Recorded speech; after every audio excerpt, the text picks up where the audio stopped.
Cyber crime की बात करें तो लगातार हरियाणा में भी कहें तो पानीपत में भी कहें साइबर क्राइम के जो हैं केसेस बढ़ते जा रहे हैं। लोगों को ओटीपी लेकर मोबाइल से हैक करके लगातार कई बार देखा जा रहा है कि हज़ारों रुपए लाखों रुपए निकाले जा रहे हैं। हालांकि पुलिस इस मामले में जागरूक भी करती है, लेकिन फिर भी कोई ना कोई इस ठगी का शिकार हो जाता है। और बिना जाने पहचाने आपसे अपील करेंगे किसी को भी ओटीपी नंबर ना दे। और इसी प्रकार आज ठगी का शिकार हुए हैं पूर्व पार्षद है हमारे साथ सुरेंद्र गर्ग, इनके साथ भी ठगी हुई है। मोबाइल जो साइबर ठगी हुई है, इसमें हज़ारों रुपए इनके निकाल लिए गए बैंक से। इनसे बात करेंगे, चर्चा करेंगे कि क्या मामला है और लोगों को जागरूक भी इसी मामले में करेंगे। गर्ग जी, पूरा क्या मामला था, किस प्रकार से फ़ोन आया था? देखिए, लगभग 9:30 बजे के आसपास सुबह मेरे पास कॉल आई, 9:30 पौने 10 बजे के आसपास। और जब कॉल आई तो उस पर लिखा हुआ आया SBI का लोगो और SBI का नाम, और उस पर लिखा हुआ था कि SBI क्रेडिट डिपार्टमेंट सर्विस। तो उसने मेरे को बताया कि आपकी KYC अपडेट नहीं हो रखी है, उस कारण आप पे कुछ पेनल्टी लगी हुई है। तो मैंने उससे पूछा, मगर भाई मेरी तो रेगुलर पेमेंट गई हुई है, मान लो कोई मतलब, और ये कोई परचेज भी नहीं कर रखा मैंने उसमें, तो फाइन कैसे लगा हुआ है ये? तो उसने बताया कि KYC अपडेट के कारण आपका नहीं हुआ है। तो मैं जी मैं कोई नहीं, अपना बैंक जाके मैं करवाया हूँ KYC के कोई पेपर वगैरह देने होंगे तो आप मेरे को बताइए क्या क्या देना है, मैं दे आऊँगा जाके। तो उन्होंने मेरे को बोला कि आप ये घर बैठे ही कर सकते हो और कहीं जाने की ज़रूरत नहीं है, बैंक ऐसी सर्विस प्रोवाइड करवा रहा है आपको। हाँ जी, बताओ क्या है। फिर भी मेरे को उस पर थोड़ा हार्ड ट्रस्ट हुआ नहीं। बोला जी आप बेफिक्र रहिए, मैं बैंक का एम्प्लॉय ही हूँ और कोई दिक्कत नहीं है, आप अपने मोबाइल से।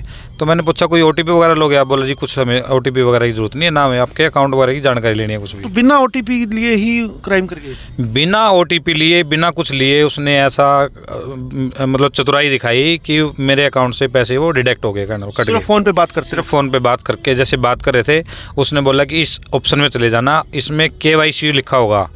अब जब KYC की बात करें तो जाहिर सी बात है मैं KYC करूँगा, दूसरा तो क्यों करूँगा मान लो। तो उसमें लिखा था KYC अपग्रेड करने के लिए। तो वो बोला जी इस पर आप टिक कर दो। मैं स्पीकर ऑन करके उससे बात भी करता रहा और जैसे वो बोलता रहा मैं करता रहा।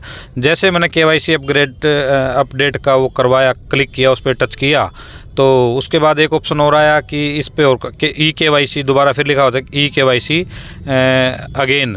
तो वो जैसे किया वैसे ही थोड़ी देर बाद मेरे अकाउंट से कैश डिडक्ट हो गया। कितना कैश था? लगभग उसकी लिमिट ही 90,000 की थी और 89,540 उसमें डिडक्ट हो गए।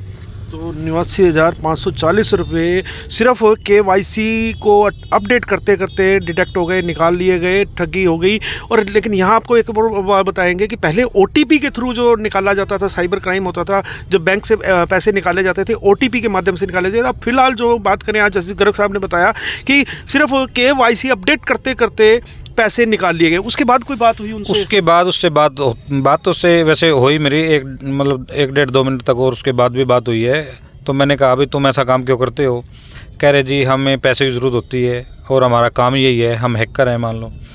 तो और फिर कहता है कि हम आपको भी ये काम सिखा देंगे। तो मैंने काम भी सिखाने की बात भी करी? हाँ, वो कहता है कि हम आपको भी ये काम सिखा देंगे, आप और कहीं से कर लेना पूरे।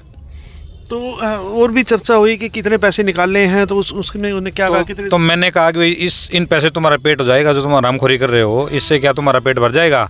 तो कह रहे बाबूजी 10-12 दिन तो चलेगा, आप जैसे लोगों के निकालते हैं हम, और ये आज 6-7वां केस है, हमने कर दिया ऐसा काम मान लो। मतलब 6-7वां केस था। हाँ। सुबह तक जब ये बात होगी लगभग 10:30 बजे के आसपास की। उसके बीच में 3-4 बार फ़ोन मेरे आए, वो फ़ोन कट गया, उसका दोबारा फिर आया। तो बस, लेकिन उसकी बातों से कोई भनक लगी कोई ऐसा है। मैं तो आपके चैनल के माध्यम से बताना चाहता हूं कि ये जो साइबर ठग हैं, जो ये हैकर्स हैं, ये नए नए तरीके निकालते हैं। उसने मेरे से कोई OTP नहीं लिया, उसने मेरे से कुछ लिया नहीं, मेरा अकाउंट नंबर नहीं पूछा, उसने मेरा क्रेडिट कार्ड नंबर नहीं पूछा, किसी चीज़ की उसने मेरे से जानकारी नहीं ली। उसने सिर्फ ये कहा कि भाई इस ऑप्शन में चले जाओ आप, और आप अपना जो ऐप डाउनलोड करके उसी पे जाओ आप। अब वो तो जानकारी मेरे को होगी, दूसरे को थोड़ी होगी, जाहिर सी बात है मेरे पास है। तो जैसे मैं उसको खोल रहा हूँ, रूटीन में खोल के चेक करते हैं भाई कितना उसमें। SBI का लोगो भी लगा हुआ था उस फ़ोन पे? SBI का लोगो लगा हुआ था उस पर, SBI डिपार्टमेंट सर्विस, और SBI का लोगो हरे का और नीले कलर से का जैसे होता है, उसके अंदर लिखा हुआ था SBI। शातिर ठग, बिल्कुल छात्री बोलेंगे उसको, और कोई मतलब ये सोच भी नहीं सकता। हालांकि मेरे साथ ये पहले केस हुआ है, मैं भी अपने आप को चतुर समझता हूँ, लेकिन वो मेरे ऊपर भारी पड़ गया। भारी इसलिए पड़ गया कि हम भाप ही नहीं पाए ये बैंक से है क्या कोई ठग है मान लो। तो इसमें मामला दर्ज करवाया गया है? इसमें एक्चुअली ये लगभग 2 महीने हो गए ये केस हुआ था, लेकिन एक्चुअली मेरे कार्ड पे ना इंश्योरेंस हुआ है, तो उन्होंने मेरे को बोला कि भाई आप ये एफआईआर की कॉपी करवा के दो हमें, और जब आपके ये पैसे रिटर्न आएंगे। लेकिन मैं आपके चैनल के माध्यम से बता दूं, हर किसी का इंश्योरेंस नहीं होता है। मेरे तो चलो आ जाएंगे, 2 दिन आगे पीछे आ जाएंगे। मेरा आप जो भी इस चैनल के माध्यम से साथी हमारे जुड़ रहे हैं या सुन रहे हैं, आप सबसे निवेदन है कि कृपया करके इस बात पे भी ना जाएं कि ये डिपार्टमेंट लिखा आया हुआ है, एसबीआई बैंक लिखा हुआ है या कोई अन्य बैंक लिखा हुआ है और ओटीपी भी नहीं मांग रहे। इसका मतलब फिर भी कुछ ना कुछ है। आप कोई कार्य करें, मेरे को तो ठोकर लगी भाई, आप लोग भी समझ जाइए। आप लोग भी कोई कॉल आए तो बैंक जाके या कस्टमर केयर पे भी हम विश्वास कर सकते हैं, थोड़ा बहुत कस्टमर केयर करके बात कर सकते हैं।